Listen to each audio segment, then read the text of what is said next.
Hello everyone. नमस्कार दोस्तों। True IAS and PCS में आप सभी का स्वागत है। हम लोग कंटिन्यू करते हैं अपनी गवर्नमेंट बजट की डिस्कशन को और इस लेक्चर में हम लोग बात करेंगे कि बजट के इम्पैक्ट क्या होते हैं। देखो, जो बजट है वो सोसाइटी को ना 3 लेवल पर इम्पैक्ट करता है। एक, फिस्कल डिसिप्लिन। फिस्कल डिसिप्लिन का मतलब क्या होता है, क्या कोई बता सकता है मुझे?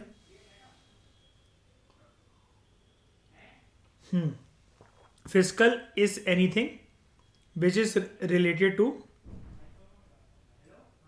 गवर्नमेंट। ठीक है, यानी कि सरकार जो है वो देश में इस प्रकार से खर्चे करेगी कि सरकार के खर्चे एक तो कम ना लगें, क्योंकि बहुत कम होंगे तो इकोनॉमिक ग्रोथ जनरेट नहीं हो पाएगी, और बहुत ज़्यादा होंगे तो हमने जैसा कि देखा था, ज़्यादा मनी अगर फ्लो करेगा तो हो सकता है कि उससे इन्फ्लेशन भी आ जाए, फिर वो सरदर्दी आरबीआई को भुगतनी पड़ेगी। तो फिस्कल डिसिप्लिन के साथ साथ मैंने आपको अभी थोड़ी क्लासेस पहले एक वर्ड और बताया था जिसको हम लोग कहते हैं फिस्कल प्रूडेंस। फिस्कल प्रूडेंस मतलब कितने बढ़िया तरीके से सरकार बजट के जो एलोकेटेड पैसे हैं उनको खर्च कर रही है, ताकि ऐसा ना हो कि किसी भी एक सेक्टर में या किसी भी एक जगह पर ज़्यादा पैसा एलोकेट हो जाए या कम पैसा एलोकेट हो जाए। ठीक है, जो अगर हम लोग टोटलिटी में बात करें, जो देश में जो फिजिकल डिसिप्लिन जो होना चाहिए वो कैसे, एक्सपेंडिचर को कंट्रोल करके, ठीक है, और लिमिटेड रिसोर्सेज से कितना रेवेन्यू आता है, कुल मिलाकर ये जो चीज़ होनी चाहिए, रेवेन्यू प्लस एक्सपेंडिचर, ये इस सिचुएशन के अंदर हमें दिखनी चाहिए that revenue should be more than expenditure. Vice versa नहीं होना चाहिए कि expenditure should be more than revenue. ये सरकार को ये जो सेकंड एस्पेक्ट है इसको कैसे ना कैसे करके अवॉइड करना चाहिए। ओके, दूसरा, बजट का एक मेजर मुख्य रूप जो इम्पैक्ट की फॉर्म में हमें देखने को मिलता है वो सोशल प्रायोरिटीज की फॉर्म में हमें देखने को मिलता है। जो देश के जो रिसोर्सेस हैं वो सोशल प्रायोरिटीज के बेसिस पर दोस्तों एलोकेट करे जाते हैं। ठीक है, तीसरा, हाँ, जो सोशल प्रायोरिटीज मतलब कैसे, आपको पता होगा इकोनॉमिक पॉलिसी मेकिंग में हम लोग माइक्रो इकोनॉमिक्स से ही ये वाली बात करते हुए आए, मतलब पहले चैप्टर से, कि इकोनॉमी को बेसिकली 3 मेजर डिसीजंस लेने होते हैं: what to produce, how to produce, and तीसरा होता है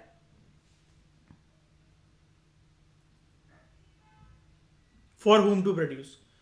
अब ये फॉर होम वाली जो बात होती है ना, यही होता है कि हमें सोसाइटी में किसको प्रायोरिटी पे रखना है। अब किसको मतलब कोई एक पर्सन तो नहीं हो सकता, टारगेटेड पॉपुलेशन कौन होगी जिसके लिए वो गुड्स एंड सर्विसेज प्रोड्यूस करे जा रहे हैं। तीसरा, delivery of goods and services.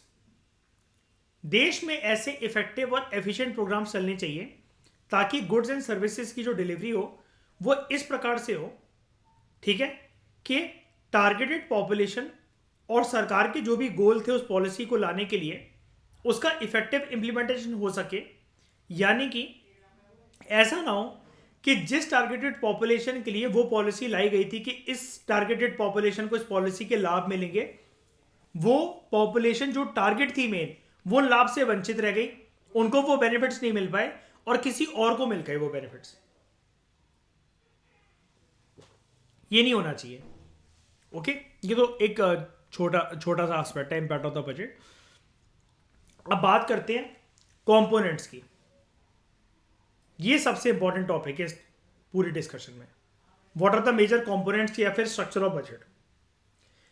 देखो, जो स्ट्रक्चर है ना गवर्नमेंट बजट का, ये इनडायरेक्टली रिलेटेड है बजट के कंपोनेंट से। तो यानी कि राइटर यहां पर आपको बताने की ये कोशिश कर रहा है कि कल को अगर आपको एक क्वेश्चन आ जाए दैट इज कि कंपोनेंट्स लिखो बजट के या बजट के स्ट्रक्चर लिखो, तो वो एक ही बात होगी आपके लिए। ओके, उसमें आपको किसी भी प्रकार की कंफ्यूजन नहीं होनी चाहिए। ब्रॉडली जो गवर्नमेंट बजट होता है दोस्तों, उसके दो मेजर पार्ट्स होते हैं। एक होता है रेवेन्यू बजट और दूसरा होता है कैपिटल बजट। और टोटल इनके दो सब पार्ट्स और होते हैं। इन टोटलिटी हमें 4 मेजर कंपोनेंट्स देखने को मिलते हैं बजट के।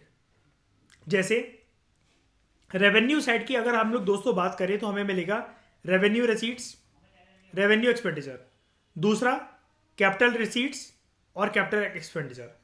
तो कैपिटल की साइड से, कैपिटल कंपोनेंट जो है बजट का, उसकी साइड से दो चीजें, रेवेन्यू और एक्सपेंडिचर। जो रेवेन्यू एस्पेक्ट है उसकी साइड से भी दो component, revenue receipts and revenue expenditure. ठीक है, अब एक एक करके इसको समझते हैं। इससे क्वेश्चन बन सकते हैं आपको स्टेट पीएससी में तो बहुत ज़्यादा ही बन सकते हैं, लेकिन यूपीएससी में भी बन सकते हैं। और आपको बहुत सारी बुक्स में, जैसे नितिन सिंघानिया के बारे में मैंने आपको बताया था, ये बोनस चैप्टर है आपका, आपको नहीं मिलेगा इसके ऊपर कोई भी चैप्टर या कोई भी कंटेंट।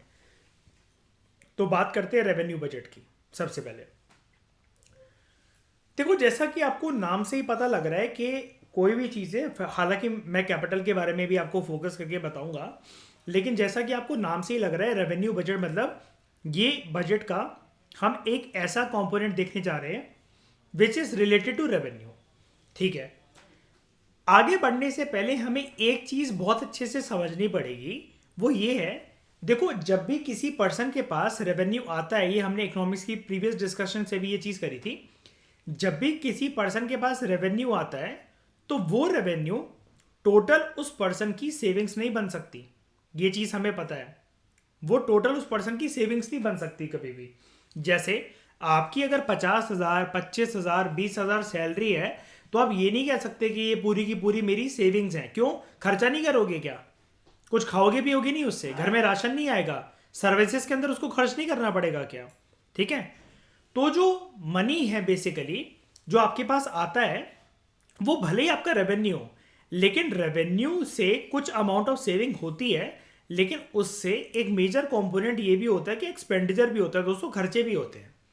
तो गवर्नमेंट बजट जो है उसको दो मेजर पार्ट में क्लासिफाई करा जाता है, जैसे कि अभी हमने ऊपर देखा, एक रेवेन्यू बजट और दूसरा कैपिटल बजट। फिलहाल अभी हम इस डिस्कशन में कंसर्न है रेवेन्यू बजट से, पहले कंपोनेंट से।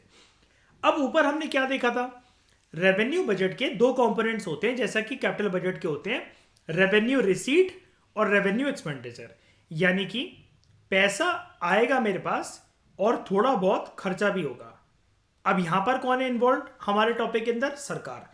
सरकार के पास अलग अलग माध्यमों से, जैसे अभी हम वो माध्यम जानेंगे कहां कहां से पैसा आता है, लेकिन जनरली एक चीज जो आप बचपन से जानते हो और जिसमें आप लॉजिक लगा सकते हो शॉर्ट शॉर्ट तरीके से, टैक्स एक सबसे बड़ा रेवेन्यू सोर्स है सरकार के पास। ठीक है, टैक्स जो सरकार के पास आता है, अब वो सरकार की पूरी आमदनी नहीं है। क्यों? क्योंकि सरकार को उसी टैक्सेशन के पैसे में से देश में अलग अलग प्रक्रियाओं को कंटिन्यू करने के लिए, एक्टिविटीज को कंटिन्यू रखने के लिए, I am talking about economic activities, उसके ऊपर एक्सपेंडिचर करना पड़ेगा। तो revenue budget is that part of the budget जो कि सरकार के रेवेन्यू अकाउंट को शो करता है। देखो सरकार के दो अकाउंट होते हैं, मैं अभी आपको बता देता हूं। एक होता है रेवेन्यू अकाउंट और दूसरा होता है इस साइड कैपिटल अकाउंट। ये सरकार के रेवेन्यू अकाउंट को शो करता है। अब जब ये रेवेन्यू अकाउंट को शो करता है तो यहां पर दो चीजें पता लगती हैं। एक, सरकार के पास आमदनी कहां कहां से आई, नंबर 1, और सरकार का खर्चा किन किन चीजों के ऊपर हुआ या होने वाला है। क्योंकि हमने देखा था it is the expected budget, एक एक्सपेक्टेड चीज होती है जो कमिंग साल के लिए एक प्लान प्रिपेयर करा जाता है। एक तो ये देखा गया कि पिछले साल में क्या हुआ था, अब इस साल कहां कहां से रेवेन्यू के सोर्सेज आएंगे। आपको ये जानकर बड़ा ताजुब होगा कि जैसे अब मैं आपसे पूछूं, या फिर अगर हम लोग इस बात के ऊपर एक चर्चा करें कि हमें पता है क्या साल 2023 में हमारे पास कहां कहां से रेवेन्यू आएगा, है ना? आप कहोगे नहीं, कोई शोर शोर थोड़ी ना है कि यहां से रेवेन्यू आएगा, लेकिन सरकार इस मामले में बड़ा ऑप्टिमिस्टिक रहती है और ये चीज हमें सीखनी चाहिए। डेट रेवेन्यू जनरेटिंग सोर्सेज जो है, जैसे हम लोग आम भाषा में क्या डिस्कस करते हैं 1 to 1 जब हम क्लास में डिस्कस करते हैं, डेट एफर्मेशंस की ताकत को, मेडिटेशन की ताकत को, यूनिवर्स की एनर्जी की ताकत को इस प्रकार से हमें खींचना चाहिए कि हम अपने रास्ते बना सकें जीवन में, पैसों के, सुख के, आराम के, सक्सेस के, फेमस होने के, है ना? सरकार भी आने वाले साल के लिए अपने पैसे के रास्ते बनाने के लिए एक आउटलाइन प्रेजेंट करती है एक डॉक्यूमेंट पे, जिसको बजट कहते हैं, कि यहां से हमारे पास पैसा आएगा। Now this is very interesting thing. अब इंटरेस्टिंग क्यों है ये, समझो इस बात को। जब फाइनेंस मिनिस्टर, वित्त मंत्री, जब टीवी पर आकर ये बोलती हैं, वो मेल भी हो सकते हैं, फीमेल भी हो सकते हैं, करेंटली फीमेल है इसलिए मैं कह रहा हूं बोलती हैं, तो उनकी चर्चा प्रधानमंत्री और अपने मंत्रिमंडल के लोगों के साथ हो चुकी होती है। तो ये बोलना कि हम आने वाले साल में रेवेन्यू के सोर्सेज को कहाँ कहाँ से फैलाएं, कहाँ कहाँ से रेवेन्यू लेकर आएंगे, हमारे सोर्सेज क्या क्या होंगे, तो लोगों को फिर इससे एक बात समझ में आती है, अच्छा ये सेक्टर टारगेट है या ये एक्टिविटीज टारगेट है, और सरकार अपने रेवेन्यू को बढ़ाने के लिए या इतना टारगेटेड रेवेन्यू जनरेट करने के लिए इसको टारगेट रखेगी, ताकि ये चीज दूसरे सेक्टर्स भी मतलब प्रिपेयर हो सके और ये चीज जनता के सामने रिवील करी जाती है। ठीक है, अब ये भी तो ना हो ना कि सरकार कल को बता ही नहीं रही है कि उसको रेवेन्यू कहां से होगा, उसकी एक्सपेक्टेशन क्या है, कल को जाकर किसी पे भी दावा बोल दिया, किसी भी सेक्टर पर जाकर निचोड़ लिया वहां से पैसे, टैक्सेशन की रेट बहुत ज्यादा बढ़ा दी, तो ये भी नहीं होना चाहिए। इसलिए अपने एक्सपेक्टेड रेवेन्यू जनरेटिंग सोर्सेज को और खर्चा का होगा, इसलिए सरकार पहले ही बता देती है। सरकार की तरफ से प्रेजेंट हुए जो पर्सन होते हैं, वित्त मंत्री, फाइनेंस मिनिस्टर, वो पहले ही बता देते हैं कि देखो हमारा प्लान ये है। ठीक है, अब जैसा कि मैं बार बार आपसे एक चीज पे एम्फेसाइज कर रहा हूं, इस रेवेन्यू कंपोनेंट जो है बजट का, इसके फर्दर दो कंपोनेंट्स हैं कि एक रेवेन्यू साइड से पैसा कहां का आएगा, दूसरा रेवेन्यू कंपोनेंट जो है बजट का, वहां पर पैसा कहां कहां पर खर्च होगा। ठीक है, अभी हम उसको देखते हैं। In the current financial year, obvious ही बात है, हर एक साल बजट आता है, तो करंट फाइनेंशियल ईयर के हिसाब से ये चीज प्रिपेयर करी जाती है, प्लान करी जाती है। दूसरा होता है कैपिटल बजट। एक तो हो गया रेवेन्यू बजट, दूसरा होता है कैपिटल बजट। कैपिटल बजट वो पार्ट होता है बजट का जो कि कैपिटल अकाउंट को शो करता है। कैपिटल अकाउंट क्या था, दूसरी साइड वाला ये जो अकाउंट था, this was a capital account. Capital budget के अंदर सरकार के फर्दर अगेन दो कंपोनेंट्स होते हैं, एक कैपिटल रिसीट्स, पैसा कहां कहां से आएगा, लाइक बोरोइंग, डिसइन्वेस्टमेंट, और capital expenditure like creation of assets, repayment of loans. In short, capital budget एक अकाउंट होता है कि सरकार के पास एसेट्स क्या क्या होंगे और सरकार की लायबिलिटीज क्या क्या है। अब ये सारे टर्म्स मैंने आपको एक बार दिखा दिए हैं, लेकिन इससे अभी हमारा काम बनेगा नहीं। यहां पर बहुत सारे टर्म्स हैं जो अब मुझे आपको समझाना बाकी है। सबसे पहले तो आगे बढ़ने से पहले कंपोनेंट वगैरह तो तब समझ में आएंगे। यार ये तो किसी ने पूछा ही नहीं, सरकार सर इसका मतलब क्या होता है, ये जो सरकार जो दो चीजें प्रेजेंट कर रही है, हमें दिख रहा है revenue receipts, revenue expenditure, revenue receipts, revenue expenditure, capital receipts और कैपिटल एक्सपेंडिचर। तो ये तो सर ये मतलब दो साइड्स मुझे रेवेन्यू की दिख रही है, ये रिसीट्स की दिख रही है, दो साइड्स एक्सपेंडिचर की, बिल्कुल ठीक है। लेकिन सर ये रिसीट का मतलब रिसीविंग, एक्सपेंडिचर मतलब खर्चा, ये तो समझ में आ गया, लेकिन ये फिर रेवेन्यू कंपोनेंट और कैपिटल कंपोनेंट क्या है, what do we mean by revenue and capital. देखो समझने की कोशिश करो, इजी सी चीज है। रेवेन्यू कंपोनेंट वो कंपोनेंट होता है जो जर्नली शॉर्ट ड्यूरेशन के लिए होता है, और कैपिटल कंपोनेंट वो कंपोनेंट होता है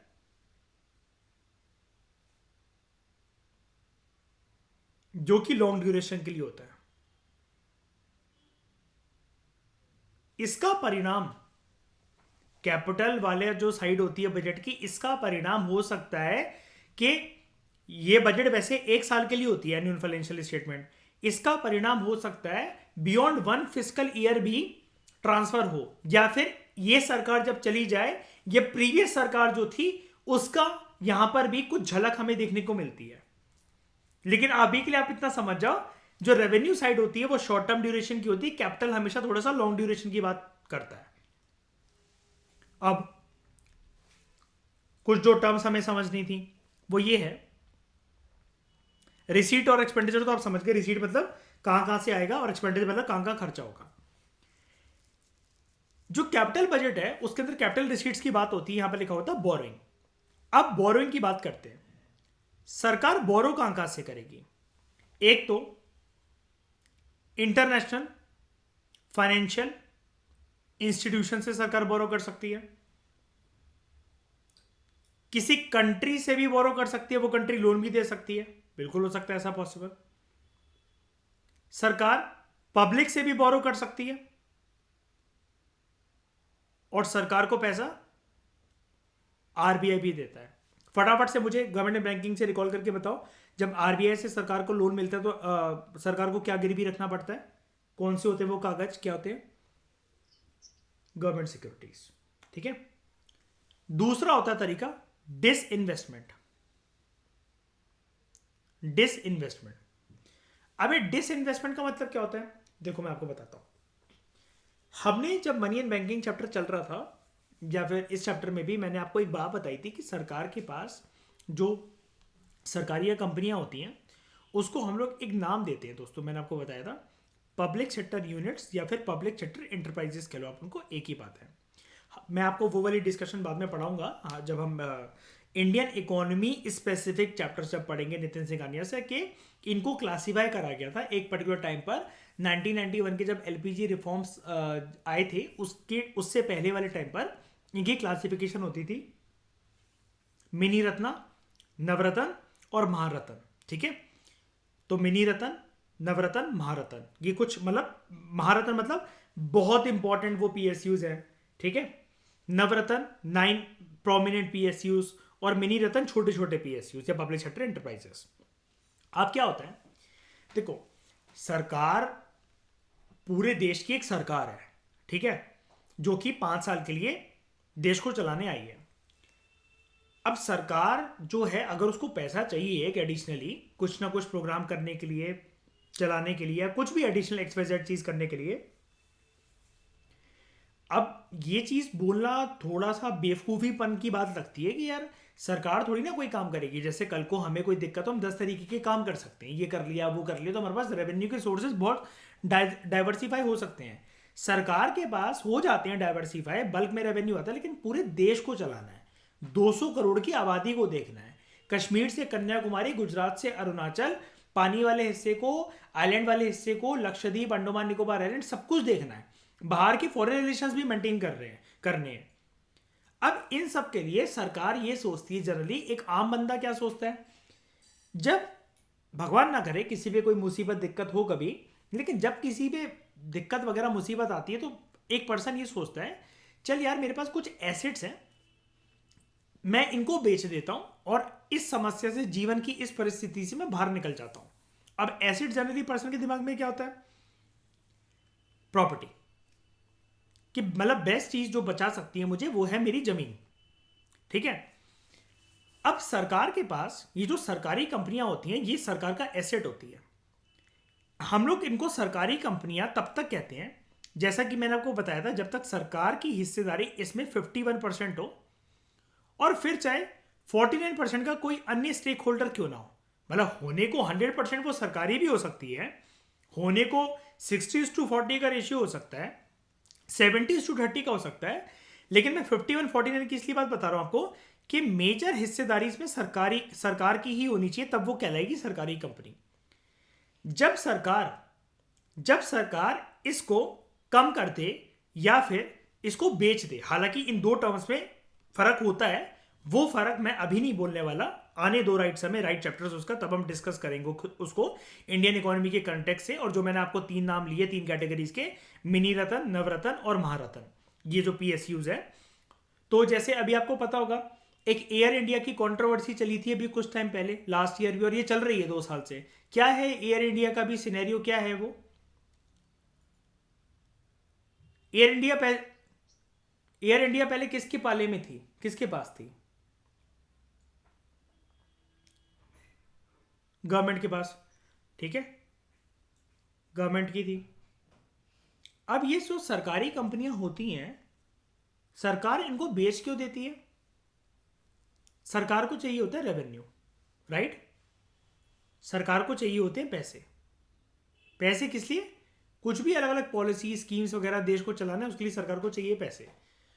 तो सरकार इनका मालिकाना हक जो खुद का होता है सरकार का, उसको या तो कम कर देती है, देखो ना, दो चीजें हैं। आप अपनी प्रॉपर्टी जो है वो गिरवी रख दो।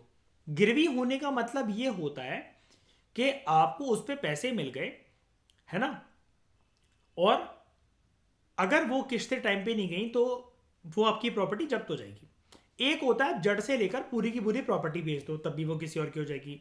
जब सरकार 51% शेयर होल्डर है और किसी और को 51% बना देगी और खुद माइनॉरिटी में आ जाएगी, मेजॉरिटी हिस्सेदारी किसी और को दे दी, तो सरकार को पैसा मिलेगा। या पूरी की पूरी सरकार जो है उसने फिर अपना जितना भी हिस्सेदारी थी या पूरी की पूरी जो कंपनी थी वो पीएसयू बेच दी, तब भी सरकार के पास पैसा आ जाएगा। तो कुल मिलाकर डिस इन्वेस्टमेंट से सरकार जो है वो उस पीएसयू से होल्डिंग से बाहर निकल जाती है और उसको सरकार को पैसों की जरूरत होती है। इसका बस सिंपल सा मतलब ये होता है। उसके बाद जो कैपिटल एक्सपेंडिचर होता है, कैपिटल एक्सपेंडिचर का मतलब ये कि सरकार जो है वो कुछ ऐसा खर्चा करती है जो कि लगता है कि इनिशियली इतना ज्यादा खर्चा हो गया, लेकिन उससे पक्का देश में कोई ना कोई एक एसेट जरूर क्रिएट हो रहा होता है। एसेट क्रिएट हो रहा होता है, एसेट इन द सेंस कि मान लो कोई भी एक हाईवे का प्रोजेक्ट है, जैसे मतलब मान लो एक रियल चीज बताता हूं, कहीं से भी एक प्रोजेक्ट आया है कि आपने सुनी है कि अब तुम्हें पता है बिहार से भी मेट्रो निकलेगी और ये वाली मेट्रो कोई नॉर्मल नहीं है कि इमेजिन, मतलब एक बात बता रहा हूं बस मैं, कि वो ऐसी मेट्रो होने वाली है कि सरकार का प्रपोजल है 2037 2038 तक उसको हम लोग बिहार से होती है, यूपी से होती हुए दिल्ली तक कनेक्ट करेंगे। अब मुझे एक बात बताओ अर्पित, ये क्या 1 साल का, 5 साल का या 10 साल का प्रोजेक्ट होगा क्या इतना आराम से? नहीं ना। ये बड़ी बातें सुनने में लग गई। अब इसके लिए जो अभी पैसा खर्च होगा ठाकुराइन, वो बल्क में अभी करना पड़ेगा सरकार को, राइट? और हम देखेंगे कि सरकार अपनी बेफालतू में तिजोरी खाली खाली करती चली जा रही है। लेकिन अर्पित, इसका मतलब ऐसे किसी प्रोजेक्ट की वजह से देश में एक एसेट क्रिएट नहीं हो रहा, बताना जरा, जिसमें जिन लोगों को रोजगार मिलेगा अर्पित, तो ये चीज है कि 15 साल 20 साल के लिए एक ऐसा प्रोजेक्ट हमारे देश में चलेगा जिससे लाखों करोड़ों लोगों को रोजगार मिलेगा अलग अलग स्टेट्स में अलग अलग कामों के लिए इस प्रोजेक्ट के आने से। मानते हो अर्पित? सिर्फ इस प्रोजेक्ट के आने से रोजगार काफी क्रिएट होगा। तो ये सरकार का, एक बार बताओ, आप इसको पैसे खर्ची कहोगे या एसेट कहोगे? एसेट कहोगे। मैं इसका एक छोटा सा एग्जांपल और दे देता हूं। मान लो अर्पित, आपके पास 1 करोड़ रुपए है या 2 करोड़ 5 करोड़ रुपए है। अब आपने क्या सोचा, घर वाले आपकी बात को सीरियसली नहीं लेते हैं। अब आप क्या कर रहे हो, आप ना टाटा नेक्सन ला रहे हो, इंडिका ला रहे हो, सुमो ला रहे हो, सफारी ला रहे हो। आपने ऐसे कर करके घर के बाहर ना 30 से 35 गाड़ियां खड़ी कर दी। अब घर वाले बोल रहे हैं इसको देखो, इसको कहते हैं बर्बादी, ठीक है? ये इसके मन में पता नहीं क्या चलता रहता है, पूरे दिन आवारा की तरह घूमता रहेगा इधर से उधर, और पता नहीं ये गाड़ी ला ला के पता नहीं कौन सा बिजनेस अपना स्टार्ट करवा रहा है वो करके। अब आपके मन में ये प्लान था, ये जो अभी मेरा खर्चा सबको दिख रहा है, अब आपने घर वालों के सामने प्लान रिवील करा पे कि मैं टूर्स एंड ट्रैवल्स की कंपनी खोल रहा हूं, बैठे बिठाए हम लोगों के पास पैसा आएगा, क्योंकि ट्रैवल्स पे तो लोग चलते ही हैं। और इन केस अगर मेरा ये प्लान भी फ्लॉप होता है तो मैं ओयो या ऊबर के, ये ओला और ऊबर के साथ में लिंक कर लूंगा इसको, और अपने शहर में नोएडा वगैरह या यूनिवर्सिटीज के लिए लोग इतना ज्यादा कि ये कैब वगैरह करते हैं, इसको एक कैब एफिलिएटेड गाड़ी बना दूंगा मैं। तो आपने एक एसेट तो क्रिएट कर दिया ना। अब वो जो गाड़ियां आपने ली हो सकता है उसकी किस्तें जो हैं आप 10 साल बाद, 12 साल बाद, 5-8 साल बाद रिकवर कर सको। लेकिन अर्पित, वो आपने एसेट ही क्रिएट करा है ना एक तरीके से, कि वो आपको कंसिस्टेंट इनकम देंगी। कंसिस्टेंट 35 गाड़ियां को इनकम बहुत हो जाती है, जिससे किस्तें भी निकल जाएंगी और बहुत बहुत कुछ हो जाएगा, ठीक है? तो एसेट में हमेशा एक चीज याद रखना, एसेट को तो वर्ड छोड़ दो, जब भी कैपिटल एक्सपेंडिचर होता है ना, तो आपका प्लान ना लॉन्ग टर्म का होता है। इसलिए मैंने आपको ये वाली बात पहले क्लियर करना सही समझी कि रेवेन्यू जो भी होता है बजट कंपोनेंट का, वो शॉर्ट टर्म ड्यूरेशन का होता है, कैपिटल हमेशा लॉन्ग टर्म ड्यूरेशन का होता है। वो आज आपको दिखेगा कि आज ये खर्चा हो रहा है, लेकिन लॉन्ग टर्म में वो आपको बहुत ज्यादा रिलैक्सेशन देता है। दूसरी चीज हम देखते हैं कैपिटल एक्सपेंडिचर क्या, लॉन्ग टर्म तक आप देखो ना, सरकार को अगर कभी लोन मिला होगा तो उसको टाइम भी मिला होगा। अब रियलिस्टिक बात कर लेते हैं एक बारी, $7 बिलियन का जो लोन दिया था आईएमएफ और वर्ल्ड बैंक ने इंडिया में, जब 1991 में न्यू इकोनॉमिक पॉलिसी आई थी, एलपीजी रिफॉर्म्स आए थे, क्या इंडिया ने, आपको क्या लगता है, एक ही साल के अंदर, 5 साल के अंदर या एक डिकेड के अंदर वापस कर दिया था उस लोन को? बताओ, कर दिया था पूरा का पूरा? नहीं ना। लेकिन मुझे एक बात बताओ, लोन लेना एक अच्छी बात होती है, लोन को चुकाना एक अच्छी बात होती है। मतलब दो ही सिचुएशन है आपके पास, लोन ले रहे हो और लोन चुका रहे हो। अच्छी बात क्या है? चुकाना। क्यों? क्योंकि लोन की तलवार जब तक सर पे घूमती रहेगी ना, तो मैंने हमेशा आपको अपने लेक्चर्स में एक बात बोली, और ये जनरली आप बात जानते भी हो, लोन के साथ साथ हमेशा एक चीज एफिलिएटेड होती है। वो क्या है? एक तो आपको पूरा प्रिंसिपल अमाउंट तो देना ही देना पड़ता है सामने वाली पार्टी को, मतलब लोन प्रिंसिपल अमाउंट का मतलब क्या होता है, $7 बिलियन का इंडिया का लोन था, ये $7 बिलियन तो पूरे के पूरे जाएंगे ही। अब लोग ना, जिन लोगों को पता नहीं है ये पूरी कहानी, यार इसको लोन इसलिए बोलते हैं, कोई हेल्प नहीं थी, ये कोई ग्रांट इसलिए नहीं था क्योंकि ये वापस करना था। और लोन के साथ होता क्या है, principal amount along with interest. तो $7 बिलियन का जो अर्पित लोन लिया था ना इंडिया ने वर्ल्ड बैंक और आईएमएफ से, वो 7 बिलियन से ज्यादा देना पड़ा। अब लोन को अगर सरकार चुका रही है तो इसका मतलब अशप्रीत सरकारी तिजोरी से पैसा हल्का हो रहा है देश की, right. Consolidated fund of India से पैसा हल्का हो रहा है पक्का। और ये पैसा किसका है, ये पैसा किसका है, गवर्नमेंट का नहीं है, हमारा है। सरकार के बाप का थोड़ी ना है, हमारे बाप का है, ठीक है, हमारा पैसा है। अब लेकिन कोई आपसे ये बोले, मतलब एक सरकार का एग्जांपल लेकर मैं कह रहा हूं कि कोई सरकार से ये बोले क्या जरूरत थी लोन वापस करने की, इससे तो देश में कोई ना कोई एक प्रोजेक्ट बन सकता था, कोई चीज आ सकती थी, लेकिन नहीं, ऐसा नहीं होता। अब आपको कोई बोले अश्प्रीत कि आप ये क्यों फालतू में किस्तें भर रही है, क्यों अपना लोन चुका रही है, तो आपके मन के अंदर आएगा ना कि अगर मेरा सिविल अगर अच्छा होगा तो मैं 10 चीजें और फाइनेंस करवा सकती हूँ कल को, है ना। कौन सरदर्दी पाले, बैंक के बार बार फोन आते रहेंगे, है ना, लोन चुकता नहीं होगा तो मेरा ब्याज बढ़ता रहेगा, चीजें और जो जितने में मैंने चीज ली थी अभी लोन के साथ साथ जो मेरी हो चुकी थी अगर मैं चुका दूंगी सिविल भी अच्छी रहेगी, और कैसे भी करके ये चीज तो मुझे उधारी उतारनी है। कौन झंझट पाले, 100 दिन में 100 फोन क्या कहते हैं आ रहा है, कोई सुना रहा है फोन पे कि आपने मैडम आपने लोन तो ले लिया उस टाइम पर, अब आपसे किस्तें नहीं भरी जा रही हैं। तो ये सब जो चीजें होती हैं रीपेमेंट ऑफ लोन, और लोन की रीपेमेंट ऑब्वियसली बात है लॉन्ग टर्म के अंदर होती है। अब लॉन्ग टर्म आप अपने आप को ही देख लो, ये तो सरकारी लोन है। आपको अगर आज के टाइम में कोई लैपटॉप लेकर आना है, वो लेकर आना है, 6 महीने से कम की तो किस्त बनवाते ही नहीं हो आप, है कि नहीं। किसी भी चीज की जो किस्त होती है वो 1 साल तक चलती है आपकी, 6 महीने से लेकर 1 साल तक, ये तो डिवाइसेस की बात कर रहा हूं। और अर्पित, जैसा कि मैंने आपके केस में जो गाड़ी वाला एग्जांपल दिया उसकी तो और सालों तक चलेंगी। गाड़ी की किस्त तो 1-2 साल तक भी नहीं निपटती है, कई लोग तो और लंबी लंबी बनवा लेते हैं उसे, राइट। 2 साल, 2.5 साल, 3 साल, 6 साल करवाते कि नहीं करवाते, डिपेंडिंग होता वो गाड़ी मतलब आपकी गाड़ी क्या है ना, मॉडल क्या है, आपने कौन सी कंपनी के लिए है। अब अर्पित क्या हम ये बोल सकते हैं कि कोई लैम्बोर्गिनी या फरारी लेकर आ रहा है और वो 1 ही साल की किस्त बनवा लेगा। जनरली वो ये सोचेगा ना कि किस्तें बनवाने में मतलब दिक्कत नहीं है, लेकिन किस्तें बनवाने में क्या कि जो चीज चल ठीक है यार 2.5 साल में थोड़ा सा ज्यादा पैसा चला जाएगा, लेकिन जो महीने की किस्तें बनेंगी फरारी और लैम्बोर्गिनी जैसी गाड़ी की, वो तो घर का बजट हिलाकर रख देंगी, है कि नहीं है। मतलब 1 साल तक हाथ से कोड़ के बहुत ज्यादा रहना पड़ेगा, और अगर पर्सन की फिर फिक्स सोर्स ऑफ इनकम ना हो तो और दिक्कत। तो कैपिटल बजट जो होता है वो इस प्रकार से होता है कि यहां पर जो रिसीट जो आती है ना सरकार को, रिसीट, ये बोरोइंग और डिसइन्वेस्टमेंट, ये सरकार के मुंह पे चांटा होती है।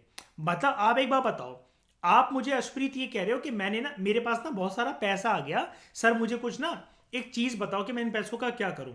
मैं बड़ा खुश यार, मैं कह अश्प्रीत के पास यार इतना सारा पैसा आ गया वो करके। तो मैंने एक दिन बातों बातों में आपसे पूछ लिया कि अश्प्रीत मतलब इतना सारा पैसा कैसे आया, क्या हुआ, पापा ने कोई खेत वेत बेच दिया क्या, गाँव वाँव में आपकी प्रॉपर्टी थी। तो आपने बोला नहीं, मैंने ना बहुत सारा लोन ले लिया किसी से, बोरो कर लिए पैसे। अब ये कौन सी बात हुई। अब अशप्रीत आप अपने 1,000 दोस्तों से 10-10 हज़ार भी मांगोगे तो आप कहो मैं तो करोड़पति लखपति हो गई, ये कौन सी बात है बोरो कर करके, ये तो कोई बात नहीं हुई। और फिर आप कल को ये भी कहो, मैंने आप में से किसी से पूछा क्या तुम्हारे पास तो बड़ा यार ये पैसा आ गया, आप यार तुम तो बड़े अच्छी अच्छी स्कीम्स मुझसे पूछ रहे, इतना पैसा आया कैसे, तुमने कहा हमारी जितनी प्रॉपर्टी, जितनी गाड़ियां, मेरे पास जितनी एक एक चीज थी ना मैंने सब बेच दी, बस जिस कपड़ों में आप मुझे देख रहे हो बस यही पड़े हुए मेरे पास, और ये ढेर सारा पैसा पड़ा हुआ है। ये तो मूर्खता है। इससे क्या क्रिएट हो गया, आपका तो चला ही गया सब कुछ। अरबे समझ रहे हो इस चीज को, हाथ में पैसे आ गए बस वन टाइम के लिए ये लेकिन ये सब कुछ भी चला गया इससे। लेकिन अब यहां पर जो कैपिटल एक्सपेंडिचर है, आपको सुनकर लग रहा होगा तो सर इसको रिसीट क्यों बोलते हैं। रिसीट इसलिए बोलते हैं पैसा आ गया हाथ में, लेकिन और रिसीट यहां पर कैपिटल, जब भी कैपिटल कंपोनेंट होगा बजट का, यहां पर जो रिसीट का मतलब होगा, रिसीट का मतलब वैसे हम लोग हमेशा पॉजिटिव वे में लेते हैं, लेकिन ये नेगेटिव है। बोरिंग एक नेगेटिव कंपोनेंट है कि बताओ कि अब रीपेमेंट ऑफ लोन से एक नेगेटिव कंपोनेंट है, बताओ नेगेटिव चीज क्या होती है। नेगेटिव चीज क्या होती है, बोरोइंग। लाइफ में कभी भी बोरो नहीं करना चाहिए, लाइफ में कभी भी बोरो नहीं करना चाहिए। और ये भी नहीं होना चाहिए कि प्रॉपर्टी बिक गई, यहां पर मैं सरकार के कटोर में बोलूं तो डिसइन्वेस्टमेंट, हाथ से चली गई। कैपिटल एक्सपेंडिचर जो है ना, यहाँ पर खर्चा भले ही हो रहा है, लेकिन ये एक पॉजिटिव चीज है क्योंकि वो इनिशियली दिख रहा है। जैसे अर्पित का मैंने एग्जांपल लिया, घर वाले बोल रहे हैं पागल है, आवारा है, पैसे क्या गए, देखियो गाड़ी पे गाड़ी खरीदे चला जा रहा है। वो दिमाग लगा रहा है कि इस पैसे से मैं मल्टीप्लाई कैसे कर सकता हूं। तो उसने क्या करा, उस पैसे को पहले तो बल्क में खर्च कर दिया, गाड़ियां खरीद के घर के बाहर लगा दी उसने। अब वो टूर्स एंड ट्रेवल्स की क्या कहते हैं कंपनी खोलेगा, और लोगों को जहाँ रोहतांग जाना होता है, मनाली जाना होता है, किसी को हनीमून है, किसी का कुछ भी है, और अगर वो भी नहीं हुआ तो उसके पास एक बैकअप प्लान है कि मैं ओला या फिर उबर के साथ टाई अप कर लूंगा और ड्राइवर रखवा दूंगा और बैठे बिठाए पैसे खाऊंगा। तो ये है एक एसेट जो कि एक्सपेंडिचर उसने करा है और लंबे समय के लिए करा है। क्यों भाई, 35 गाड़ी उसने खरीदी है तो उसकी तो एक डिकेड तक कम से कम किस्तों का बर्डन उसके हाफ डिकेड या एक डिकेड तक, 5 से 10 साल तक नहीं उतरना। लेकिन उसको पता है कि अभी फिक्स सोर्स ऑफ इनकम भी लाकर मुझे देगा ये, अभी मैंने खर्चा कर दिया लेकिन ये खर्चा अभी दिख रहा है, जब ये उतरेगा तब ये पूरा मेरा। आपको एजुकेशन दिलवाने के लिए फॉरेन कंट्री से माँ बाप हाउसिंग लोन क्यों ले लेते हैं? क्योंकि उनको पता होता है कि जब बच्चे की जो नौकरी लगेगी एप्पल में, गूगल में, माइक्रोसॉफ्ट में, तभी एक ही बार में रिकवर हो जाएंगे जो उनका पैकेज लगेगा। हमारा कब तब तक जो है हाउसिंग लोन भी उतर जाएगा, कर्जा भी उतर जाएगा पूरा का पूरा, घर भी फ्री हो जाएगा और बच्चा सेटल भी हो जाएगा। हालांकि वो भी मूर्खता होती है हिंदुस्तान के पेरेंट्स की, ऐसा नहीं होता, वो पता लग जाएगा अभी एक डिकेड के अंदर, हमेशा ऐसा नहीं होता। ठीक है, अब वो आप सोच रहे हो ना कि माइक्रोसॉफ्ट में नौकरी लग जाएगी, वो उधर उधर गुलछर्रे उड़ा रही हो आपकी लड़की आपका लड़का, तो तब क्या होगा फिर? पता चला वहाँ माइक्रोसॉफ्ट में लग तो गए, वहाँ संडास साफ कर रहे हैं बैठ के। रीपेमेंट ऑफ लोन्स, लोन जब लिया था बोरिंग, यार ये तो रिसीट लग रही थी, कैपिटल रिसीट। क्यों? अब इसको कैपिटल क्यों बोलते हैं? आप कहोगे सर आप तो बोल रहे थे कैपिटल वर्ड का मतलब लंबे समय तक। जी हाँ, बोरोइंग ये लंबे समय के लिए ही है, तभी तो बल्क में इतना पैसा मिल गया। और ये जो कैपिटल रेवेन्यू शब्द होते हैं ये रोजमर्रा के जीवन में इंसानी लाइफ में यूज नहीं होते, ये सरकार के लिए यूज होते हैं। अब यहां पर अगर आप सरकार की नजरों से अगर इसको देखो ना, इन टर्म्स को समझना जरूरी है। यही छोटे छोटे दिक्कत मतलब यही छोटे छोटे कंसेप्ट होते हैं जिसके डिक्शनरी मीनिंग के बेसिस पर, छोटे छोटे कंसेप्ट के मीनिंग के बेसिस पर यूपीएससी क्वेश्चन पूछते, क्योंकि वो जानता है लोगों ने सब चार्ट डाला होगा उसे, लेकिन उनको ये नहीं पता होगा कि रेवेन्यू और कैपिटल का मतलब क्या है। यहां पर ये कैपिटल एक्सपेंडिचर शब्द में एक्सपेंडिचर होने के बाद भी एक पॉजिटिव कोनोटेशन है, कैपिटल रिसीट शब्द में रिसीट होने के बाद भी एक नेगेटिव कोनोटेशन है। क्यों? लंबे समय के लिए पैसा आ गया हाथ में, बोरिंग कर ली, डिसइन्वेस्टमेंट कर ली, लेकिन क्या होगा? आप कल को अपने पापा से बोलो सारी प्रॉपर्टियां बेच मारो, सारी प्रॉपर्टियां, वो पैसा तो आ जाएगा, लेकिन आप समझ रहे हो जैसे जैसे वक्त आगे बीतेगा, वक्त आगे बीतेगा, साल आगे बीतेंगे, वो जो प्रॉपर्टी बेचकर तुमने हर चीज बेच डाली करके, हर चीज तुम्हारे पास नोटों की गड्डियां लगी हुई हैं 10 करोड़ रुपए, लेकिन अब वो कम होते रहेंगे, कम होते रहेंगे, कम होते रहेंगे। तुम और तो कुछ कर ही नहीं रहे उससे, सब कुछ तो बेच मारा तुमने, अब वो कम होते रहेंगे। और कैपिटल एक्सपेंडिचर ये एक पॉजिटिव कॉनोटेशन क्यों है? क्योंकि जो खर्चा पर्सन यहां पर कर रहा है, यहां मतलब पर्सन यहां पर सरकार, मतलब सरकार जो यहां पर खर्चा कर रही है वो लग रहा है कि खर्चा, लेकिन फ्यूचर में ये जो खर्चा है ना, इट इज जस्ट लाइक कि गाड़ी का इंजन ठीक करवाना जरूरी था, रास्ते में बार बार रुकती थी, एक बार आपने इंजन चेंज करवाया और लग गया आपके 1-1.5 लाख रुपए, लेकिन इतनी महंगी जो गाड़ी थी उस पर आपने 1-1.5 लाख का इंजन का काम भी करवा लिया, पूरा इंजन रिप्लेस करवा लिया, कोई बात नहीं, लेकिन इसकी वजह से फिर जब जो गाड़ी चलेगी आपकी, अगर आप उसको चलवा रहे हो टूर्स एंड ट्रेवल्स पर या किसी भी चीज पर, तो वो पैसे की रिकवरी हो जाएगी। क्योंकि 10 बार ऐसे सवारी आपके हाथ से चली गई जब रास्ते में आपकी गाड़ी रुक जाती थी। रीपेमेंट ऑफ लोन, लोन को उतारना एक अच्छी बात है, क्योंकि principal amount along with interest, जो ब्याज है, ब्याज का बढ़ना एक अच्छी चीज नहीं होती है, क्योंकि वो तलवार सर पे लटकी रहेगी। रीपेमेंट ऑफ लोन से फायदा क्या होता है कि जब ये एक्सपेंडिचर जो है वो दिख रहा है, लेकिन इससे एक पॉजिटिव कोनोटेशन भी एक पॉजिटिव इमेज भी बनती है कंट्री की। लोन को रीपे अगर टाइम पे करोगे, दोबारा लोन ले लो। एक बंदा अपनी सिविल कैसे अच्छी करता है, एक सिंगल आदमी, वो कोई फोन लेता है, टाइम पे सारी किस्तें भरे, सारे ईएमआई वगैरह टाइम पर भर रहा है, वो फिर से ले ले। और जब ऐसा वो 3-4 बार करे कि उसने जब भी किस्तें बनवाई हैं टाइम पे भरी है सारी पेमेंट, उसकी सिविल स्कोर अच्छा हो गया, अब वो कोई एक महंगी चीज भी फाइनेंस करवा सकता है। सिमिलर सी ऐसी चीज सरकार है। अब वो फोन ही ना उठाए बैंक वालों के, और आईफोन यूज कर रहा है, लैपटॉप यूज कर रहा है, फ्रिज यूज कर रहा है, बाइक यूज कर रहा है, तो वो चीज सिविल भी खराब होगी। कल को जरूरत होगी तो कोई बैंक लोन नहीं देने वाला, और 100 तरह की झंझटे। रोज बैंक वाले फोन कर रहे हैं, आप सिम कार्ड बदलते फिर रहे हो, फोन को फ्लाइंग मोड पे करते फिर रहे हो, नंबर जो है वो ब्लैक लिस्ट में रेड लिस्ट में डालते फिर रहे हो। क्या मतलब? अब ये चीज सरकार की नजरों से देखो कि जो बोरिंग करी थी भाई उसको चुकाना भी तो है, और चुका लिए टाइम पे तो फ्रेश बोरिंग फिर से कर लो। अब अब आप समझोगे ना मेजर कंपोनेंट्स बजट के, अब आपको दिक्कत नहीं आने वाली। एक है रेवेन्यू रिसीट्स। ये वो रिसीट्स होती हैं जो सरकार के ऊपर ना तो बर्डन क्रिएट करती हैं, ना ही सरकार के एसेट्स में इससे रिडक्शन आती है। लायबिलिटी मतलब किसी भी प्रकार का बर्डन क्रिएट नहीं करती हैं, ना ही इससे सरकार के किसी एसेट्स, कोई किसी भी प्रकार के एसेट जो होते हैं वो कम होते हैं। रेवेन्यू रिसीट्स मतलब क्या? कहां से आएगा पैसा? यहां पर एक फॉर्म बता दो, सिर्फ एक फॉर्म।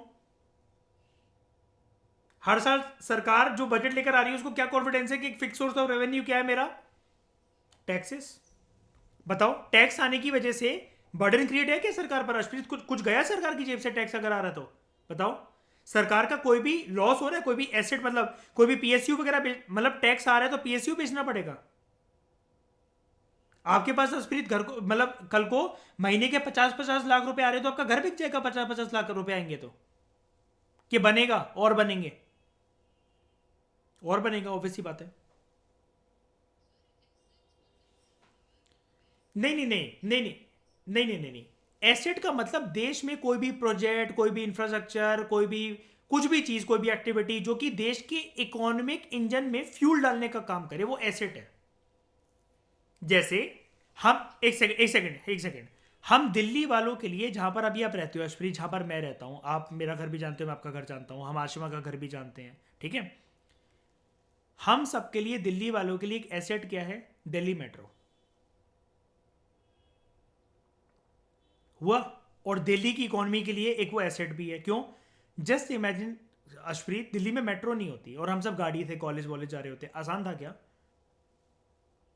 कितनी ज्यादा, अभी अभी नहीं, अभी आप देखते हो इंसान इंसान चलते चलते कम टकराता है, गाड़ी हो तो ज्यादा टकरा जाए, इतनी गाड़ियां चल रही दिल्ली में कि वो बगल वाले इंसान से तो बाद में टकराएगा, पहले बगल वाली गाड़ी से टकरा जाएगा वो। एसेट का मतलब होता है, अगर इसको मैं आराम से बोलूं ना, ये तो बजट वाली टोन हो गई।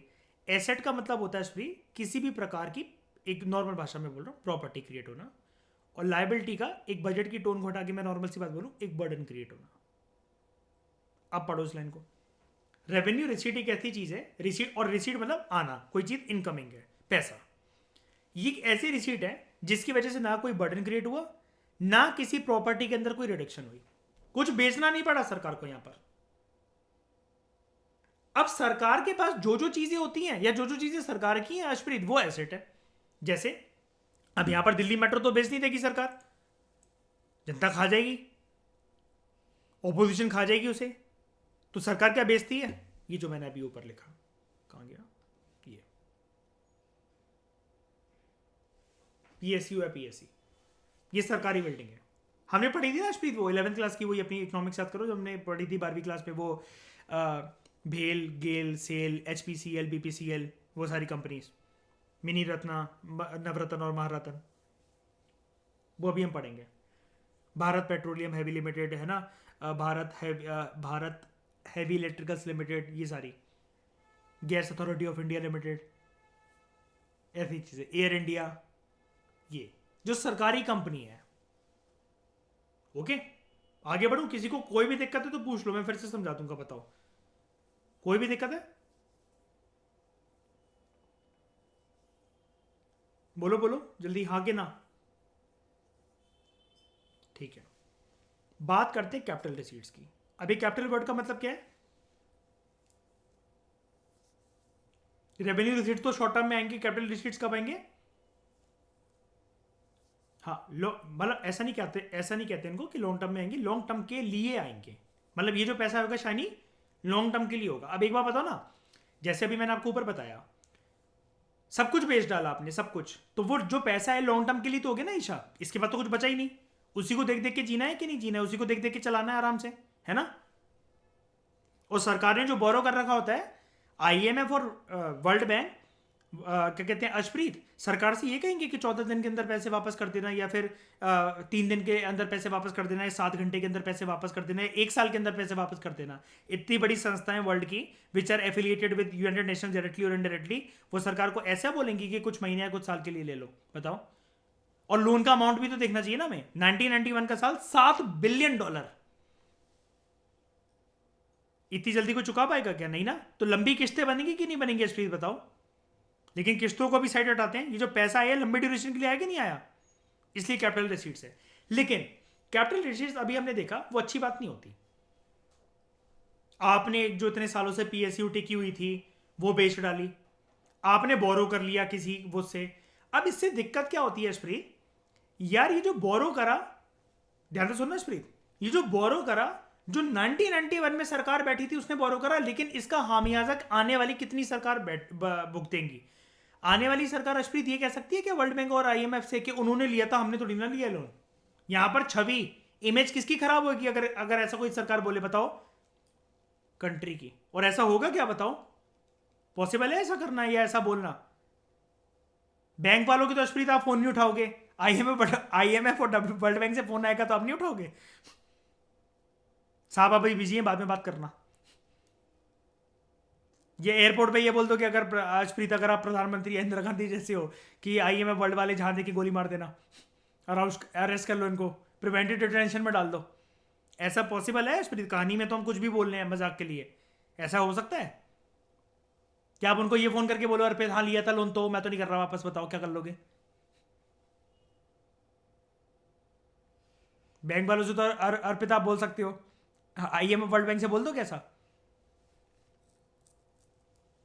ये चीज है।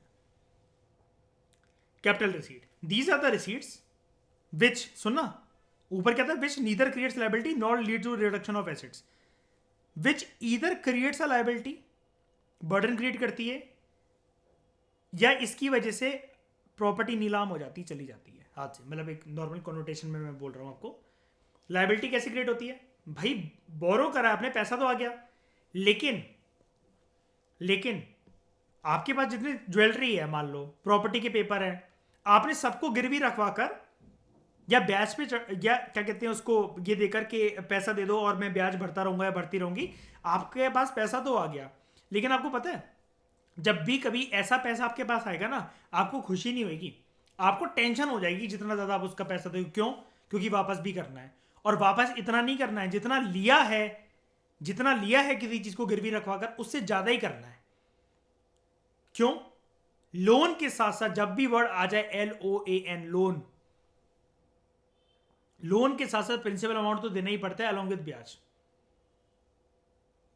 कर्जा चाहे पर्सन टू पर्सन हो, चाहे country to some other country, या फिर country to some other international institutions हो, तो भैया इंटरेस्ट एक तो, ब्याज तो एक बुरी चीज होती है जो कि तलवार की तरह घूमती रहेगी। तो it either creates a liability, burden create हो जाता है, या it leads to reduction in asset,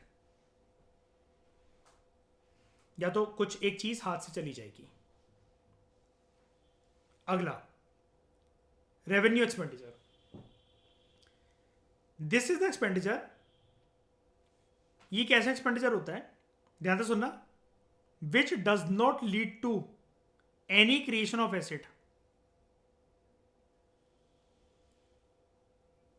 इससे कोई एसेट क्रिएट नहीं होता, ना ही इससे कोई लायबिलिटीज रिड्यूस होती हैं, ये क्योंकि शॉर्ट टर्म का खर्चा है। अब जैसे रेवेन्यू एक्सपेंडिचर क्या होगा, सरकार को जो टैक्सेस से पैसे आए थे वो था रेवेन्यू रिसीट्स। अब रेवेन्यू एक्सपेंडिचर मतलब क्या? पहले आप ये सारी चीजें हटाओ दिमाग से, पहले मुझे सिंपल सा 2 शब्दों का जवाब दो। एक्सपेंडिचर मतलब खर्चा, रेवेन्यू मतलब क्या सर, शॉर्ट टर्म के लॉन्ग टर्म? Short term. अब ध्यान से सुनना, सरकार का शॉर्ट टर्म का खर्चा क्या होता है जो कि सरकार को करना पड़ता है? सिंपल सी एक लाइन बोल रहा हूं बस मैं, आईएएस ऑफिसर्स को सैलरी देना, या देश में जितने भी सरकारी कर्मचारी हैं, आर्मी वाले, एयरफोर्स वाले, पुलिस वाले, कोई भी जो सरकारी एग्जाम निकालकर जो एक अधिकारी बना है उसको सैलरी देना। भूल जाओ सारे एग्जाम्पल, इस पर टिके रहो, इस एग्जाम्पल पर। अब मेरी बात बताओ अशप्रीत, आप अगर एक आईएएस ऑफिसर हो, आपको सैलरी मिल रही है, तो इससे देश में कोई एक एसेट क्रिएट होगी क्या? बताना जरा। आप क्या कुछ ज्यादा काम करने लगोगे, या फिर आप क्या मतलब एकदम से आपके क्या रॉकेट लग जाएंगे क्या? नहीं ना। या इससे सरकार सरकार अगर आपको सैलरी दे रही है अशप्रीत, तो इससे कोई सरकार का बर्डन खत्म हो जाएगा कि वाओ यार, तुम यार अशप्रीत कौर को सैलरी दे रहे हो, वर्ल्ड बैंक का फोन आए, कितनी अच्छी लड़की है, वाओ कितनी सुंदर सी है, लंबे लंबे बाल हैं, हम ना तुम्हारा कर्जा माफ कर देते हैं। बताओ, ऐसा बोलेगा वर्ल्ड बैंक? नहीं ना। खुश हो रही है अशप्रीत, वाओ मैं इतनी प्रीशियस। नहीं ना। ये चीज है। ये एक ऐसा एक्सपेंडिचर होता है अशप्रीत, सरकार का मन हो चाहे ना हो, वो करना ही पड़ेगा सरकार को। शॉर्ट टर्म में, शॉर्ट टर्म मतलब हर साल करना ही पड़ेगा ये चीज तो। हर साल तो छोड़ो, हर महीने करना पड़ता है सरकार को काम भी। तो हाँ, ऑब्वियस ही बात है। तो इससे कोई एसेट क्रिएट नहीं हो जाता, इससे कोई एसेट क्रिएट नहीं हो जाता, ना ही इससे लाइबिलिटीज रिड्यूस होती हैं। क्यों? आईएएस ऑफिसर्स को या किसी भी सरकारी कर्मचारी को सिर्फ सैलरी, तो एक एग्जांपल में दे रहा हूं, सैलरी देकर एहसान नहीं कर रही है सरकार। दूसरा एग्जांपल पकड़ लेते हैं, पॉलिसीज लाइक मनरेगा, मिड डे मील स्कीम, खर्चा करना इन सब में, ration card, fair price shops, MSP minimum support price, ये सारी चीजों में सरकार का देखो खर्चा तो होता ही है पक्का। गुड हाउस मेंटेन करने हैं, जो है क्या कहते हैं, अनाज पहुंचाना है, अलग अलग स्कीमों में पैसा पहुंचाना है। कोई कोई है जिसमें पूरा बर्डन सेंट्रल गवर्नमेंट को ही उठाना है, सेंट्रल सेक्टर स्कीम। कुछ कुछ है सेंट्रली स्पॉन्सर्ड स्कीम, जिसमें राज्य की सरकार के साथ मिलकर स्कीम्स में योगदान करना है। 60:40 पे पैसा देंगे, ठीक है, 70:30 पे पैसा देंगे, 90:10 रेशियो पे पैसा देंगे फॉर हिली स्टेट्स। इन सब से सरकार बच सकती है क्या? प्लीज बताओ ठकुराइन, बताओ बच सकती है सरकार? कल को ये कह सकती है यार बहुत हो गया, कर तो दिया हमने तुम्हारे लिए इतना यार, अब नहीं हो पाएगा यार? ये कहने से सरकार का होगा क्या अशप्रीत बताओ? ये तो कह के निकल जाएगी सरकार, उसके बाद क्या जनता क्या करेगी आने वाले इलेक्शंस के अंदर? चुनेगी कभी इनको? नहीं। और ये सरकार क्या करेगी, इनको चला रही तो क्या एहसान कर रही है जनता के ऊपर? बताओ, ये तो खर्चा करना ही था, वरना सरकार किसके लिए है? तो इट नीदर लीड्स टू, मतलब it does not lead to creation of any asset, neither it leads to reduction in liabilities. इससे ना कोई बर्डन कम होने वाला है, ना कोई चीज सोने पे सुहागा होने वाली है। कैपिटल एक्सपेंडिचर, बताओ कैसा एक्सपेंडिचर है, शॉर्ट टर्म के लॉन्ग टर्म के लिए? हाँ। अब लॉन्ग टर्म के लिए जब भी कोई एक एक्सपेंडिचर होता है ना, तो वो चीज जैसा कि मैंने आपको बताया, फिर से रिपीट कर रहा हूं मैं, लगता है कि यार इतना खर्चा हो रहा है, ऐसा हो रहा है, वैसा हो रहा है, कोई टेंशन वाली बात नहीं होती। क्यों? ये खर्चा अभी लग रहा है, लेकिन बाद में आपको पैसा बनाकर देगा। मान लो आपको पता है कि महंगाई के हिसाब से भाई चीजें बढ़ती हैं, कंपनियों के प्रोडक्ट महंगे होते हैं, बाजार में चीजें बढ़ेगी। अर्पित, क्या हम ये बोल सकते हैं गारंटी के साथ, पार्ले जी ने अभी तक अपना रेट मेंटेन करके रखा हुआ है, लेकिन 2050, 60, 2070 तक भी 10 रुपए का ही मिलेगा क्या? वो गारंटी के साथ बोल सकते हैं वाली बात? हम नहीं ना। अब मान लो आपके पास बल्क में कहीं से पैसा है आप सबके पास, और आपने उसको शेयर मार्केट के अंदर लगा दिया, किसी एक स्टॉक में आपने उसके हजार हजार हजार हजार ऐसे कर करके अपना एक पोर्टफोलियो बना लिया। अब आपके घर वाले या आप खुद को ये देख रहे हो कि यार इतना बल्क में पैसा मैंने यहां लगा दिया, वो हो सकता है 3 महीने के लिए आपका पोर्टफोलियो नेगेटिव दिखाए, 1 साल के लिए नेगेटिव दिखाए, 3 साल के लिए नेगेटिव दिखाए, लेकिन आपका क्या है कि अभी ये जो पैसा मैंने इस पर लगाया है, आने वाले टाइम में जब ये महंगाई बढ़ेगी तो उसके साथ साथ कंपनियों की चीजें बढ़ेंगी, महंगी होंगी। कंपनियों की जब चीजें महंगी होंगी तो उनका शेयर प्राइसेस भी बढ़ेगा, और आने वाले टाइम में जब हर चीज महंगी होती है तो ये चीजें भी तो महंगी होंगी। इसलिए आप कभी कभार देखोगे कि अब वो लोग भूल भी जाते हैं कि किसी किसी ने, बुजुर्ग ने, आपके नानी और नाना जी, दादाजी और दादी की उम्र के लोगों ने कभी कभार किसी ऐसे शेयर बाजार में पैसा लगाया, तो आज उनको भी नहीं पता कि उनके, हालांकि अब वो भूल गए हैं क्या करा था उन्होंने, क्या नहीं करा था, लेकिन आज वो अपनी कीमत अगर कैलकुलेट करें तो किसी किसी के पैसे 26-26 हजार करोड़ हो चुके हैं, 5-5 हजार करोड़ हो चुके हैं, 500 करोड़ हो चुके हैं, 50 करोड़ हो चुके हैं। ये हुआ एक कैपिटल एक्सपेंडिचर का एग्जांपल, क्या आप शेयर मार्केट में पैसा लगा के भूल गए। दूसरा इसका एग्जांपल हुआ कोई देश में हाईवे वगैरह कुछ बन रहा है। अब क्योंकि हम ये सरकार की नज़रों से बात कर रहे हैं तो हम शेयर मार्केट तो नहीं लिख सकते हैं, लेकिन हम अगर ऐसी बातें करें सरकार की नज़रों से, तो कोई एक हाईवे का प्रोजेक्ट है। अब हम जानते हैं प्रोजेक्ट अगर आज आया है तो ये चलना है आराम से 1 डिकेड तक, 1 डिकेड क्या 2 डिकेड तक ये फ्लक्चुएट करेगा प्रोजेक्ट का जो टाइमलाइन है। अगर सरकार कोई भी, एक बात बताओ मुझे ज़रा मिसबा, सरकार अगर कुछ भी ये कहती है कि हम अगर कोई प्रोजेक्ट लेकर आ रहे हैं वो हम 10 साल के लिए लेकर आ रहे हैं, एग्जैक्ट 10 साल में इंडिया में आपको लगता है कि बिल्कुल प्रोक्रेस्टिनेशन नहीं होती, बिल्कुल 1 डिकेड के अंदर वो वाइंड अप हो जाएगा? बताओ, सरकार की ऐसी बातों पर यकीन हो जाता है हमें? नहीं ना, डबल ही टाइम मान लो हर चीज का। तो कैपिटल एक्सपेंडिचर ये होता है। तो it is a expenditure which leads to creation of assets. चीजें बनेंगी, आपकी प्रॉपर्टी दुगनी से चौगनी होगी, चौगनी से 8 गुना होगी, वो होगी, और it leads to reduction in your liabilities also, like repayment of loans. ये खर्चा दोनों में दिखेगा आपको कि अभी खर्चा हो रहा है, हाईवे बन रहा है, ये बन रहा है, वो बन रहा है। जैसे मतलब मान लो कोई एक जगह है, सरकार उसकी मरम्मत करवाने के लिए एक बजट में एक एलोकेशन लेकर आती है कि हम इसके ऊपर ना 1 लाख करोड़ रुपए खर्च करेंगे। अब आप कहोगे 1 लाख करोड़ देखना है, इसकी जगह के लिए खर्च कर दिए, वो कर दिए।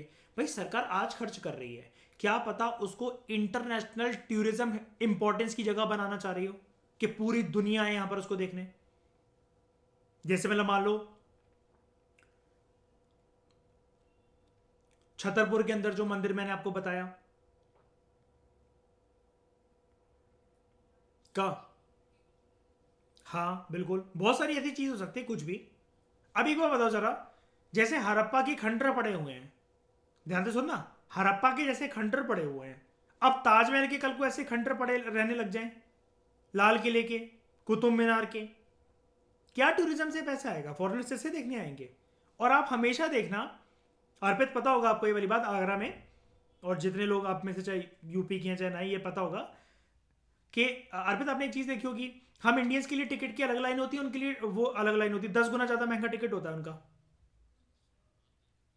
है ना? अगर हमारा 25-50 रुपए तो वहां 600-700 750 रुपए लिखा रहता है, राइट? ऐसे ही कुछ, मतलब एक मान लो, ठीक है। क्यों? अभी पैसा कहां जा रहा है? सरकारी तिजोरी।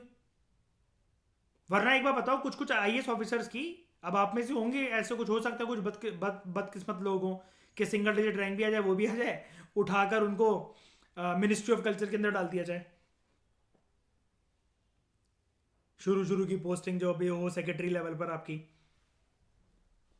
तो ठीक है, लेकिन काम तो आपको हर जगह करना है। जैसे उनके साथ हुआ था नितिन सिंघानिया, जिनकी हम बुक पढ़ते हैं आर्ट एंड कल्चर की, इंडियन इकोनॉमी की, वो मिनिस्ट्री ऑफ कल्चर के साथ ही एसोसिएटेड रहे काफ़ी साल तक एज एन आईएएस ऑफिसर, तभी वो बुक लिख पाए। तो बात यह है कि कुछ कुछ ऐसे खर्चे जो कि अगर आपको लग रहा है, तो आपको क्या पता कि सरकार का प्लान क्या है, किससे क्या रेवेन्यू आ सकता है। अब जब चीजें जैसे आसान होंगी, जैसे यमुना एक्सप्रेसवे बना, तो आप पे कितने लोगों को राहत मिली ना उससे, आगरा तक जाने के लिए या उसके बियॉन्ड यूपी में एंटर करने के लिए, कि डिस्टेंस कम कर दिया उसने। फिर उसके बाद रोजगार कैसे क्रिएट होता है ये भी बता देता हूं। जो सरकार ने एसेट, जैसे यमुना एक्सप्रेसवे बनाने में, मान लो एक एग्जांपल दे रहा हूं मैं सिंपल सा, मान लो सरकार ने 1,000 करोड़ रुपए लगाए यमुना एक्सप्रेसवे बनाने में, ठीक है। अब टोल टैक्स नहीं लगता उस पर, टोल टैक्स लगता रहेगा, अब वो टोल लाइफ टाइम मिलता रहेगा। तो सोचो जरा, वही अर्पित वाला एग्जांपल इमेजिन करो आप, कि अर्पित ने जो 35 गाड़ियां ली, वो उसने अपना 90% जो उसके पास कहीं से करोड़ों की जो खेती बिकी उसकी, उसने पूरा 35 गाड़ियों में लगा दिया वो पैसा, 90% पैसा लगा दिया। घर वालों ने कहा पागल है, आवारा है, पता नहीं कहाँ का पैसा लगाया जा रहा है। वो अपने घर वालों के लिए एक रिलैक्स लाइफस्टाइल की फिक्स इनकम को सिक्योर कर रहा है। ये 35 गाड़ियां उसके घर का लाइफ इंश्योरेंस है, जिंदगी के साथ भी और जिंदगी के बाद भी, कि कल को कुछ भी नहीं हुआ, कुछ भी नहीं तो लॉस क्या, ये 35 लोहे के रेट पे तो बिक जाएंगी कम से कम। कुछ भी नहीं होगा, लोहे के रेट पे तो बिकेंगी मिनिमम से मिनिमम। तो पैसे की रिकवरी तो हो जाएगी पक्का, कैसे ना कैसे करके। लेकिन अर्पित का प्लान क्या है, ये तो एक बहुत अनरियलिस्टिक बात हो गई। 35 गाड़ियां हो गई, ऐसा तो है नहीं कि क्या कहते हैं रोटी के अलावा कुछ और खा रहा हो कि उसकी बुद्धि कामना करती हो। उसके दिमाग में 2 बैकअप प्लान है। पहला, सबसे पहला जो ठोस प्लान है वो ये है, टूर्स एंड ट्रेवल्स करना, नहीं चलता तो उबर और ओला के साथ टाई अप करना, कि भाई गाड़ियां तो चलेंगी। और मान लो वो एक और अच्छी चीज करते हैं, फ्यूचरिस्टिक प्लान को देखते हो कि 35 की 35 गाड़ी वो इलेक्ट्रिक खरीद ले, कि कल को अगर बैन लग गया या कुछ हो गया, या डीजल और पेट्रोल में ये होता है कि 10-10 साल के लिए वो गाड़ियां रहती है, उसने झंझट ही खत्म कर दी, उसने इलेक्ट्रिक करवा दी सारी गाड़ियां जो मैनेज करवाई हैं। तो ये चीज है, उसके मन में ये प्लान है कि भाई एक टाइम के बाद किस्तें उतर जाएंगी, जितने सरकार का यूनियन एक्सप्रेस में प्लान है कि टोल टैक्स से पहले तो वो पैसा आएगा जो हमने लगाया है। अब इसके बाद जो टोल की शुरुआत होगी तो कितने लोगों को रोजगार मिला होगा जब वो बना होगा प्रोजेक्ट। और वहां पर पूरे यमुना एक्सप्रेस वे पर, if I am not wrong, 3 canteens हैं, 3 कैंटीन्स जिसपे अब लोग रुककर खाते हैं, तो उस पर भी रेवेन्यू जनरेट होता रहता है। और चीजें वहां पर महंगी हैं, तो आपको पता होगा है ना, जनरली चिप्स का पैकेट और जो नॉर्मल नॉर्मल चीजें वो महंगी हैं थोड़ी सी जनरल रेट से। ये चीज है। तो आई थिंक अब आपको ये कंपोनेंट्स तो समझ में आ गए। मुझे कंपोनेंट्स के ऊपर बहुत एम्फेसाइज करना था बिकॉज क्वेश्चन आते हैं, क्वेश्चन आते हैं इनमें से। अगर आपको एक स्टेटमेंट या सिनेरियो देकर अगर एग्जामिनर सिर्फ ये भी पूछ देना, काफी लोग नहीं कर पाते, शुरू में मैं भी नहीं कर पाता था। तो जो दिक्कतें मैं फील करता हूं, मैं उसके ऊपर लगाता हूं भाई एक घंटा। मैं टेस्ट सीरीज करता था, वो एक सिचुएशन देते थे जैसे विजन आईएएस वगैरह या इनसाइट्स वगैरह, और वो बोलते थे ये किसका पार्ट है, revenue receipts, revenue expenditure, capital receipts, capital expenditure, totally blank, totally blank. मुझे कुछ समझ में ही नहीं आता था। मैं कहूंगा ये सारे वर्ड्स तो सिमिलर से लग रहे हैं, मेरा दिमाग तो ये बोलता था इसमें से मुझे क्या पता है इसमें से क्या ठीक होगा, क्योंकि कंसेप्ट नहीं पढ़े हुए थे।